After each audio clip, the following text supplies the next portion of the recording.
welcome back to a day in the life. I feel like it's been forever since we've seen each other, so if you're new, make sure that you subscribe. That's the first step. Hit that notification bell. That'll be the second step so that you can know when I drop a new video. If you are a returner, hey, thanks for coming back. This space is to enjoy and learn about my journey through some of my experiences of being a mom, a wife, all of the amazing transitions on how I have elevated in every season. Today we are going to be chatting about my home birth experience. I'm coming up on 6 months of being a mother, a rainbow mom at that, and I realized I hadn't shared that journey with my YouTube community. Some of you guys may follow me from Instagram, so you know that journey, but I wanted to really dive deep into my home birth experience, and so I'm going to tell you what happened from start to finish, how I got to this space, as well as have a special guest who's going to be able to answer some questions that you guys have already shared with me about having a home birth, a doula, and a midwife. I decided I was going to have a home birth after having a horrific hospital experience and after the loss of my son. So just a little bit of background for those of you all that don't know. I am a part of what you call the angel mom community, and these are women who have experienced some sort of child loss. I experienced my child loss in 2019. My son Trey, so beautiful, amazing, left me with so much to cherish and enjoy for life. I was actually 24 weeks gestation, and that transition really completely changed my view on life, on birthing, on the womb and how much power that my womb has, on the power of a woman, the strength and courage that it takes, and not worldly strength and courage. And so in the essence of me losing my son when we got pregnant again in 2020, we decided that we were going to have a home birth. I wanted to educate myself on everything that I needed to know. Like, I wanted to do the complete opposite from my original birthing experience and my birthing story. I didn't want to deal with hospitals. I didn't want to do any of those things. However, my husband I wanted him to also be a part of this because I didn't just also transition a son, so did he. And so we had the conversation and we decided we were going to have a hybrid experience. A hybrid experience allows for both parents to actually choose to have an OBGYN, so I still have the medical experience, but also a midwife.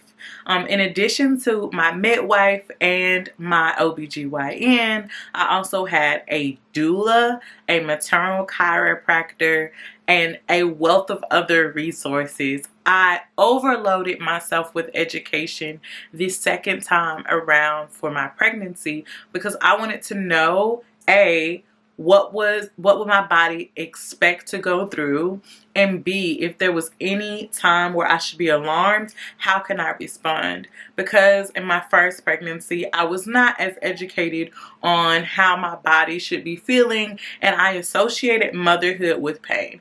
And okay, guys, so I am so excited to have someone very special and near to my heart. She is both my line sister, but in this case, she wears a different hat. She is my doula, and mind you, I say is because she is a lifelong part of me and my son and my family, and we adore her very, very much. And her name is Bria B. Hey, Bria, how are you doing today? Hey, I'm good. How you doing? I'm doing great. I'm so glad that you are sharing this space with me. Not like I don't be hitting you up every other day, anyways. Yes. Well, thank you for having me. Always a pleasure being in space with you. This woman here is so gifted. She came into this space as my doula at the perfect moment. And so we're just going to use this time to talk about how she supported me as a doula, as well as the difference between a doula and a midwife. So those two things we talked about a little bit earlier in the video. So we're going to really just jump right onto it. So Bria, can you share, why did you even want to get into this field of becoming a doula? Side Yeah. note, you don't have to share everything. It's totally up to you. Oh, yeah, you're fine. So I think doula and birth work has been a career, a profession that has chosen me. It's not something that I even knew was a term like over a year, 2 years ago.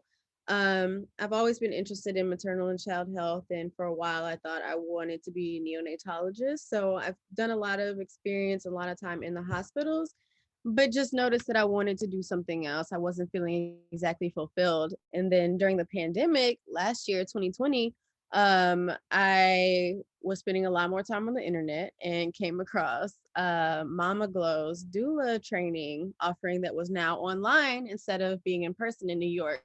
So it was a lot more accessible for me because I live in Oakland. I didn't have to travel, I didn't have to buy a hotel room or all of that. Um, and from the first day, it was just like a yes, this is exactly where I belong. If I knew that a doula or this work existed when I was a child, I would have aspired to be this.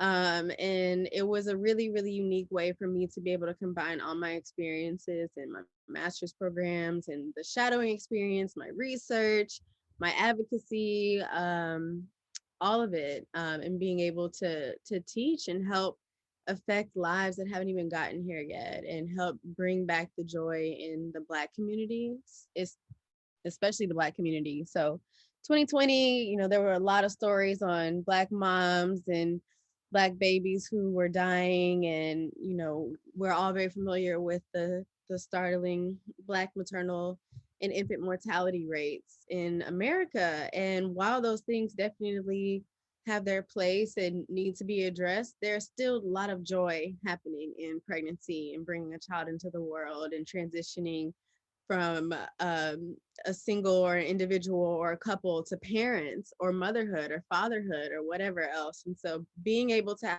have a part in that and kind of taking back our birthright of joy and birthing in community with family and continuous support and all of that is where I'm at now. It's what I feel like my purpose has been through my journey as a birth worker. You hit on so many amazing things, the joy, the fact that you allowed this experience to find you. And it's crazy because I feel like everything just happened simultaneously. I got pregnant and I was trying to figure out how I wanted to approach this pregnancy versus my previous pregnancy, because I knew I wanted to have a home birth, but I wasn't totally educated. And then I found out that you have been doing the doula coursework. And so I was like, oh my God, this is so perfect. It was just such a divine connection. And I'm ever so grateful for that. But one thing I want to get to, guys, is she spoke about the bringing the joy back into your pregnancy. So as I mentioned earlier, in my first pregnancy, I associated motherhood with pain. And so in that first pregnancy, I didn't really know what to look for. But as I worked with Bria, she really did help me to find the joy in being pregnant, even on the day that I went into labor. And so, Bria, I just want you to kind of share just your approach or your process with your mommies to be on how you help them actually find that joy. Yeah, so I think joy just in general in our life exists in a lot of different spaces. And I think from working with you and our prior relationship, I know some of the things that make you happy. So I really, really try to focus on enhancing those things and how we can create and even intensify those things during pregnancy and especially during labor. And so I know you're very familiar with the whole concept of surrendering, and I think that really plays a huge role in how you remember your birth experience, your pregnancy experience, your labor experience, all of it, because there's only so much we can control. But what you can't control is how you respond to things, right? You can control your inner circumstances. There's a lot of stuff going on in the world that we really just don't have any control over. And ultimately, control is an illusion. But at least if you have a plan for what to do, one, educating yourself and knowing what to expect so that you can prepare for different scenarios, being able to be transparent and work with someone who is willing to be vulnerable enough with me to share their content or their past experiences that may show up as a trigger in this experience, so that we can both create a plan or a safe word or something, so that a potentially um negative experience or negative birth experience could be avoided ultimately, because I think it's inherently important how we enter the world, and it is inherently important how birthers remember their births. um yeah. That was really good. And I like have to also emphasize something. She said during the pandemic. Reminder, I was also pregnant during the pandemic. We do not live in the same state. So we had to have a virtual experience. I was not nervous at all about having a virtual doula because I know her. But I want you to kind of talk about this concept of like the lack of control that we had with the pandemic. During that time, there was no vaccine that had been put into place at all. We had all been quarantining. And so my experience with my doula was very different, just as my experience with my midwife was very different. So you kind of talk about being a virtual doula in the context of the experience with me or other mommies you've worked with, because I know for a lot of people, in terms of accessibility, it's like, oh, I don't have access to that in my community. But this has allowed us to be able to connect in ways that we didn't think possible. Yeah, definitely. So because I'm a newer or a certifying doula, I started my training last May, so it's been a little under a year. So I came into this during the pandemic, so I started off virtual, and it was just like, dang, everybody has Zoom fatigue, and the energy is gonna be off, and all these assumptions that I had made for myself before I started doing the doula training itself. And at that point, I had already recognized doula and birth work as being a spiritual and sacred profession. It's a sacred space. And I was really worried that that wouldn't be there, given the virtual piece and not being able to be in person, feel people, hug people, touch people. Um, but then all of that, none of that was true. When I started doing the doula training, you still feel people's energies through visuals. You can still breathe together, and there's so much that can still happen to make the virtual calls so beneficial for both mama and doula, or mama and dad, parents, families, everyone, because of the accessibility piece. And then we just know, if we were in person, this would have been off the chain, because if we're like this virtual and there's thousands of miles in between us, I already know what it is, if we're ever able to get back in the same space together. So it was an adjustment, more so for my side, because I had expectations for my clients, thinking like, oh, they're not going to get as much out of it not being in person. But then I had to check myself, because nobody gave that feedback. None of my clients. I've supported maybe nine clients at this point in some capacity, and it's never been like, oh, I don't want to do Zoom or whatever, because it just feels less connected, or I'm not getting anything out of it, or X, Y, and Z. And that was surprising for me, just giving myself a chance to be open to doing something new and figuring it out, how to make Zoom and virtual meetings just as meaningful as my in-person ones are. And I have had an opportunity to support someone in person, um, which was also a different experience, but we do a lot of the same things. And it's actually not that different from what we can do virtual, other than me being able to give her a hug. But everything else, we still kept with the same schedule that we had been doing prenatal. And then when the actual birth came, I was able to be there. Because I will say it's difficult not to be able to be present during the actual birth. So I know with you, we had to be virtual. For another one of my clients, I had to be on FaceTime with them. And then for a recent client, I was able to be there in person. And there's just a lot more that I can do and advocate for. And the continuous support piece is a lot more present in person. But we make it work. We make it work. I have to let you all know her ability to really just make her spirit connect from any place that she is amazing. I think it's her superpower, because we felt her presence in every meeting that we had, as well as on the day that we went into labor. So again, so grateful for your energy, and the community that you cultivated specifically as our doula.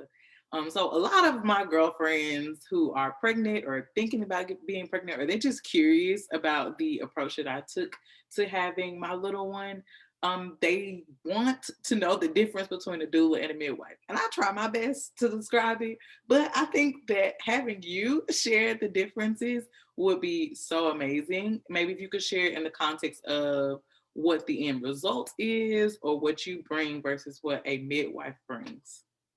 Yeah. So similarities. Basically, everyone on the birth team, the goal is to get the baby out. Period. So, but the main distinction between a midwife and a doula is the midwife is the clinical licensed medical professional who is taking the vital signs. They're taking blood pressure, heart rate. They're the ones who are catching the baby. Doulas, I provide emotional support, advocacy, continuous support. I do hand counter pressure. I can do massage, we can do visualizations, all of those things. And so while the midwife catches the baby, doulas catch the mamas. So I make sure that she is taken care of and she can go wherever she needs to go, mentally, physically, spiritually, emotionally, so that she can bring her baby back. Yes to the mommy advocate. It's not just about the baby, although we love them dearly and they are such a joy to bring into our world. Our mothers are important too. So having a doula is so great for that. So we are going to actually wrap up, but I want to give you the opportunity to just share any last thoughts for someone who has no idea what a doula is, no idea what a midwife or a home birth is, but they're interested in taking their power back when it comes to their birthing experience. Yeah, yeah, definitely. So one, I would obviously say hire a doula. And more so, doulas are full spectrum, so we work with people on various different levels of trying to conceive or post conception.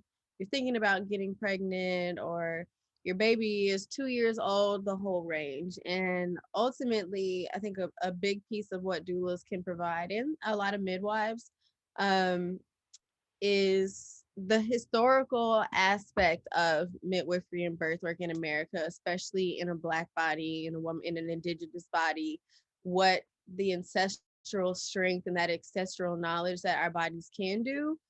Being aware of that in general, I think would empower you to have any kind of birth experience as you want. And doulas and midwives, we work in all kinds of settings. Me personally, I'm not biased. I don't care if you want to have your baby at home, you want to have the baby at the hospital, you want to have them in the cornfield backyard. It doesn't matter. But what you will know is your options. My job is to inform you. And so if you want someone to make sure that your rights are being advocated for and your plan is being stuck to, and as much as possible, and you have another voice of someone who's looking out for you while you're doing all the heavy lifting and the physical labor of thinking, breathing, living for two bodies, and that can take a toll. So even the strongest mama, the most badass, girl boss, whatever you want to call it, we have limits, and we work in community. We're a community kind of people, and I would love to just see more of us, more Black women and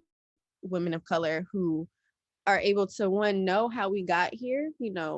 Mothers and babies have been born for thousands and thousands of years before we got here to this country, and I think a lot of our traditions have been lost. And now we're all unlearning together, and part of that unlearning involves us trusting our bodies more and birthing in community and advocating for ourselves and speaking and taking up space and creating a new plan however you want. And I think doulas and birth workers across the board can help align that with whatever your goals can be.